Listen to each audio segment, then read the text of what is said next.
Yo! Ito para to sa mga taong mapanira at mapanghusga. Kaya kung isa ka sa kanila, be, matatamaan ka. Parang anino sa dilim, lumalakad ni walang konting ingay. Mga mapanirang tao, malasik yung makabantay. Sarili nilang kilos, wala silang kamalay-malay. Kaya kung isa kang hayop, ahas ka na kamamatay. O, ano na? Kamusta ang istorya? Daig mo pa perfecto, grabe ka makahusga.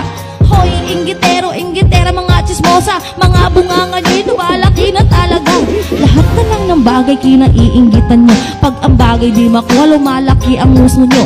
Pati mga pintor mahihirapan magpinta. Paglarawan mo na ang bibigay mo sa kanila. Kung ako sa'yo, manahimik ka na lang. Mag-focus ka sa buhay, huwag ka nang mangialam. Dahil dito sa mundo, walang perpekto.